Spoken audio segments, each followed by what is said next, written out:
All right, guys, so I'm outside of a 2019 Honda Passport. This is the Elite model. It's all-wheel drive, so I'm going to walk you around it, and then we'll start at the back of the car and show you a couple things. You notice on the front it does have the black grille setup. This is going to be kind of indicative of what you would see on the Ridgeline, but it is a very pilot-looking vehicle. Moving up top, we do have the roof rails and rack system on it. And then down, I've got some blacked-out rims, and I do have over here the running boards along it, too, that are the steel covered. So when we get to the back of this vehicle, I'm going to start you back here and we'll go through the car. So I have a hitch set up on this car going.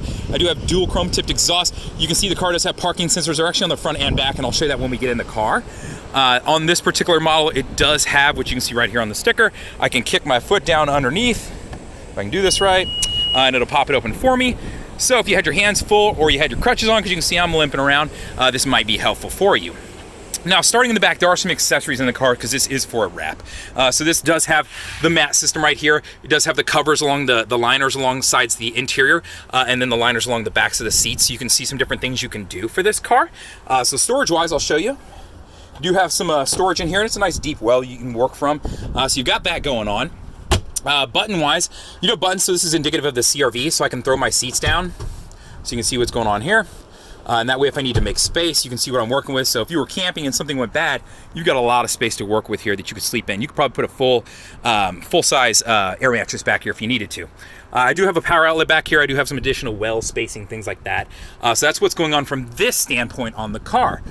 So I'm going to close that, and I'll take you to your second row, and we'll show you that. So let's make sure the car is unlocked, and we'll hop on in. All right, so this car does have a tan interior, and then of course it is white on the outside. And it's got charcoal on the floorboards and on the sides of the door, so anywhere it can prevent glare or prevent dirt. So you can see my second row seating. I do have the flip down center console with the cup holders. I do have cup holders inside of my doors. And then moving over here, I do have a tri-zone air climate control, so I control left and right and back separate of each other. So that's my climate control. You'll notice I also I've got heated seats in the back that I can work from right here. And then I've got a couple USBs and a power outlet back here additionally too. So that is your second row on this vehicle. It is smart key entry, so you can see I can put my hand on the door handle and unlock it. I can press the button and lock it, so I can do a couple different ways to get into the car as far as that goes. Now, I will show you on the key fob. Actually, let's shut the door and we'll show you how it works. So on the key fob, it does have remote start. So to use remote start, what you're going to want to do is always make sure the door is locked, and then you'll press and hold the remote start button for a couple seconds. You'll press that, and it'll fire it on. If you're standing out in front of your car, you'll see it'll flash right there before it starts and then right after it starts. So now the car is running. When I walk up to the door, I would still have to unlock it or let myself in. Now, interior-wise, when you get in, you'll notice that the car is on. The heater AC will usually be running. However, the electronics are not. It's still going to want you to put your foot on the brake and tap that start button to acknowledge that the car is and the key is now here. So let's start you over on the left side at the door. And if I can get all the way in. All right. So we just tinted this one, but you can see your window controls are right here. You have auto up down on your driver and passenger side, my door locks, and then my window controls. It does have memory seating, so to set it, I would just press set. It'll flash, and then you press 1 to set. And this will correlate with the keys, guys. So on the back of your key, it'll say a 1 or a 2, so keep that in mind. And not only will your keys correlate with your door settings, but also with door locks, windows, lighting, so things like that. So you can see on the back of the key right here, I've got a number 1 right there, okay? Now moving over down here, first thing I'll show you is you've got a left and a right, and then obviously I can fold my mirrors in, so just like Tahoes used to do for years and years, now you have electronically. So if you've got a tight space, you got to park this thing in your garage or anything like that, you can fold them in. So keep that in mind. And now down here also, something I will say is that, and I'll show it to you, when I throw the car in reverse, it flipped over here. So if I move to the other mirror, see it tilting down for me? Same thing, I'm gonna switch it back over here. So I'm switching this while the car's in reverse. It flips down. If you don't want either one of them to tilt, just leave it in the center and it'll leave them just set up the way it is. But that's just one of the features that the car comes with. And then you can adjust your mirrors on here. Now down below that, your parking sensors. So currently they are turned on, you can see the LED. My road departure mitigation system is on, meaning that if I drive off the shoulder of the road, this is gonna give me an alert and shake the wheel. So that's what this is. Now above that is collision mitigation braking. This is always on unless I press and hold this, and you gotta press it for a couple seconds. And now it's off, and you'll see that warning come on right there. So I'm gonna turn it back on. So this isn't something you can bump and accidentally turn off. What that means is if it's looking like I'm gonna rear end another car, what it will do is first it'll alert me if I don't apply the brakes, then it will actually start to apply the brakes to help prevent the accident. So that's how this feature works. Vehicle Stability Assist is right here. This works with your traction control. In the event that you go into a skid, it'll transfer power to whichever wheel is getting better traction to help correct that skid. Now above that, the Econ button. Whenever you fire this on, you'll see Econ on right there, and you'll see a green leaf over there in the left corner, so you can see it flashing at me. What this will do is improve gas mileage of the car. In doing so, you're giving up some things. You're giving up power out of the AC or the unit for heat, so it's just not going to blow quite as cold and as hard. It's very minimal, but it is there, so I tell people about it. Secondarily, the bigger of the two things is acceleration. So if you smash it to the floorboard, you're not going to take off and go quite as fast. So if you're a little bit more of a heavy-footed driver, maybe wait till you get up to highway speeds, then turn this on. If you're more of a conservative driver, just leave it on. You'll never know the difference. You'll get better gas mileage. It's a win-win. So that's how that works. Now, moving to the steering wheel. So over on the left side, I'm going to point out some features. First is your volume control, so they're right there. If I am toggling through, like if I have the FM, AM, anything source-wise as far as audio going, it allows me to toggle through right here. So that's just what it is. Now, I'm going to jump to the home button here. The home button, which is this button right here, pulls up this menu right there. Let me turn the volume down here real quick. So from the menu button, I can hide. You know what I mean? If I don't want all these to show, I just use one or two of them and I don't need to see the rest of them. I can hide some of them, or I can make them all available to me. So now playing, if I want to see exactly what I'm listening to, and this is what I was talking about, if I press the up and down button, it gives me the option to be able to toggle through all these features. So that's what I'm doing right now. So I'm going to jump back out of that. Trip computer, so if you just want general tripometer information, what you're getting on this previous trip range right there is going to give you right there is how many miles you have on this tank of gas. And then, of course, you can see down here some standard stuff, the outside temperature, and then, of course, how many miles this car has on it.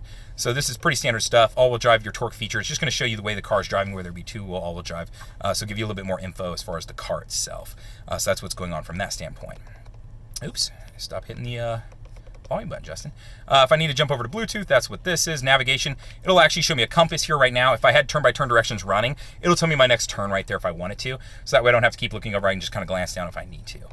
So let's keep toggling along here. Now playing, you already saw that. Maintenance, this is where I can get oil life, I can get tire pressure. Tire pressure is kind of cool. It'll give you each tire individually, and then your oil life, it'll give you a percentage. When you get down to 15%, this will shoot you an alert, and then it'll actually tell you the code to A1, B1, A2, B2, so you'll know exactly, because you can look in your manual, it'll tell you exactly what the dealership is going to tell you they recommend you do, so that way you don't have to go in and feel like maybe they're trying to upsell you on something. Your Bluetooth controls are right here, so to answer a phone call, to hang up. Voice command, this will work for navigation systems. It also works for Apple CarPlay and Android Auto. If you want to use and hold it until you hear the beep for Siri, you can ask Siri to do stuff. If you want to press it and use OK Google when you're using Android Auto, you absolutely can too. So that's just what these are. Moving over to the right side of the steering wheel. So the first button I'll show you is the main button. If the main button is on, you'll see ACC and LKS. So you can see them flashing up there. That's Adaptive Cruise Control and Lane Keep Assist. So let's start you with Lane Keep Assist. That is this button right here. If I press this button, you're going to see these dotted lines appear. So those dotted lines will feel solid when you're going over 45 miles an hour. What this is if I am driving down the road and I start to drift a little bit out of my lane, it'll actually correct and keep me centered.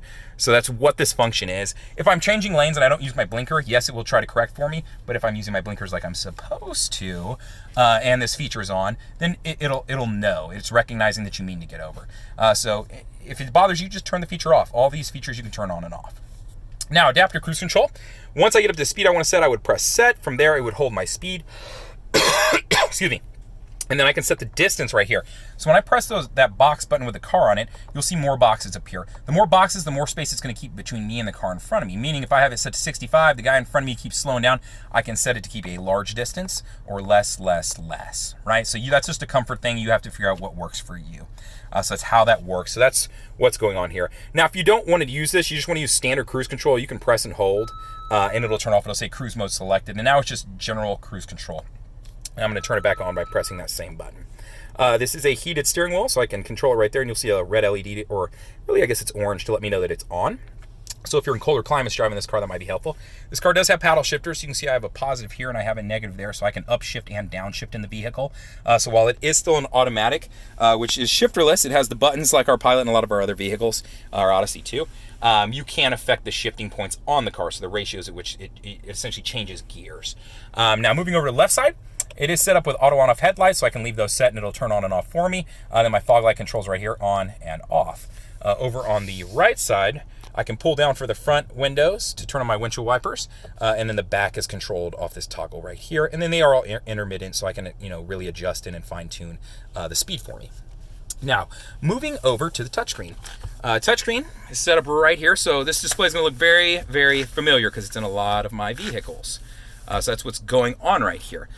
So from my home screen, I'll show you a couple things. Car has navigation built in, so it's through Garmin, and I have voice command that I can use off the voice command button right here. Or I can, if I'm not moving, I can type in stuff, select things a little bit differently. I've got a lot of options on how I can find things. If it's a recent journey, I can go select it from there. If it's something I've saved, which once you've searched something recent, you can save it in and name it if you want. So Joe's house, my local Starbucks, whatever you want to save it as, you can figure that part out. So I just want you to get a general idea for the navigation system and what it is. Now moving along, Bluetooth controls. So this would be where I would connect a phone for the first time if I haven't, and you can hit connect phone and it'll start you through the prompts. Let's say you needed to add a secondary phone, so you've already added your phone. You would go to settings. From here, I want to go to connections because I want to add something to Bluetooth. And then I want to get connect new device, and then it'll start my prompts and search for my phone. So just make sure your Bluetooth is turned on at that point. So that's kind of how the Bluetooth works. Now settings, there's a lot of good stuff in here, but I'm going to show you stuff under vehicle. This is where you can get to things like your door lock setup, your window lock setup, some of the key fob control settings, so different stuff like that is all going to be in here. So I just want you to know about it. You don't necessarily have to mess with this stuff, but there is some cool stuff in here. So under door setup, auto door locks is set to where when you hit 10 miles an hour, it'll automatically lock the doors. I can change that. I've got some different options here.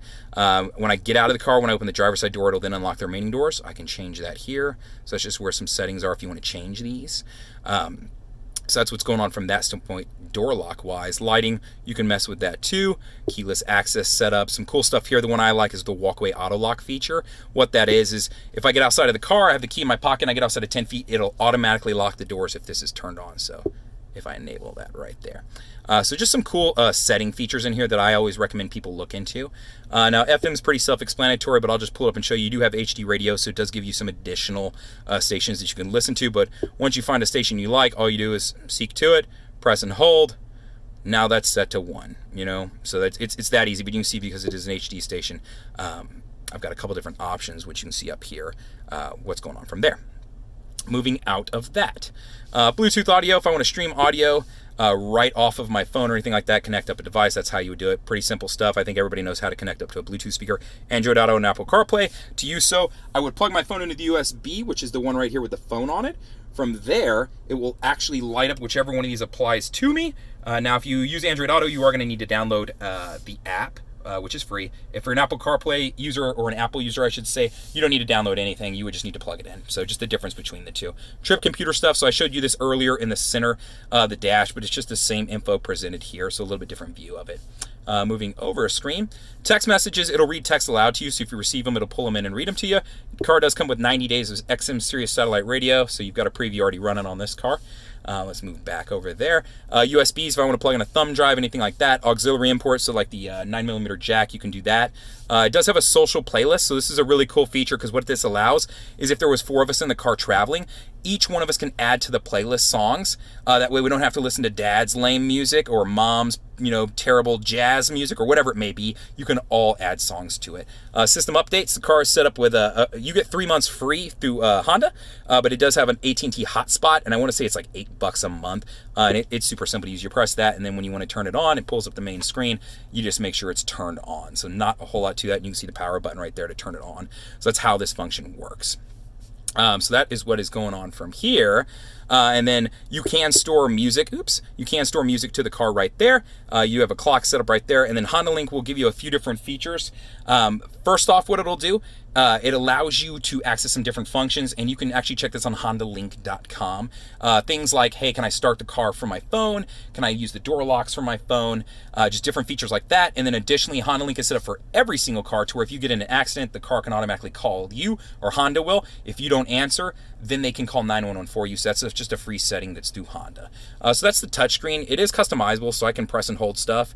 Once it turns, you'll see this screen come on, and then I can start moving, buttons around and setting this up to how I like it. So if I like certain things in a certain spot, and then when I'm done, same thing. I can even adjust this stuff up here and move it around. And when I'm done, I'm done. Right, so that's how this works. Tri-zone climate control, so I control left, right, and back separate of each other. I have them all synced right now to where I can adjust off of one. If I unsync them though, I can change mine. This one stays different. This one is different. If I want to jump over to those rear settings right here, and then I'm, changing that, changing air, things like that. So that's just how that works. I do have heated and cooled seats. So you can see cooled, heated, turn them on, you'll see the LEDs come on. And you've got 3 different settings, so blues and reds to let you know. And it's on both sides. I do have a wireless charging setup here, which I can actually tell you that even with the case on, and I actually have a metal plate behind my case because I use a magnetic phone holder, it'll still charge. So it's kind of cool. I'm not going to put it on there because then you won't see anything. But just so you know, in case you're kind of questioning that. Now, what type of phone you use, that you would need to check online or just ask your providers. If it's a brand new phone that just came out, I can't guarantee it, but, always check with them. They'll usually be able to let you know. Or you can call the Honda customer service line, and they can usually help you out with that too. I do have buttons set up right here. So park, when I throw it in reverse, you'll see the green light up here. My reverse camera will pop up. I've got 3 different views. So a wide angle, a normal view, and then one aimed straight down. So you can see the back bumper right here. You can see that dotted line is where the hatch opens up to. And then the solid line is going to be for parallel parking to leave you enough space. So that's what's going on. And that's the same on all of them, right? Cross-traffic monitoring is standard on this car. So if somebody's coming from my left or right, it'll give me an audible alert, and it will show me arrows to let me know where they're coming from. And then since this model does have the parking sensors on it, since it's an Elite, you'll see I have all these to where they'll light up if anybody is set, excuse me, or I'm getting close to anything behind me. So moving back down, neutral, drive, as far as toggling between normal, snow, mud, depending on what kind of terrain I'm in, I have some different options for that. And I have some cool imagery, so it's just kind of cool. So it just offsets shifting points and starts affecting the car in that sense. I do have a nice big center console right here that slides back. Inside I do have, another power outlet and a auxiliary input. So just so you know, I've got that additionally there too. Other than that, I do have Honda Link on the mirror, so I can, connect my garage clicker, gate clicker, things like that right here. I do have a moonroof, which I can throw back. Oops, helps if I hit the right button though. So that is what you are seeing right there. I'm gonna send it back forward. This controls my map lights on whether I get in and out of the car, whether these turn on. And then Honda Link if I need to call for assistance or anything. My roadside assistance button and stuff like that is right here. So that is the 2019 Elite Passport. So hopefully this helps you out. If you have any questions, feel free to reach out to me. You can always comment on the video. You can email me at the letter J and then my last name Fuller, F-U-L-L-E-R at howdyhonda.com, or you can always call me at 512-443-4300 and ask for Justin Fuller. Thank you much.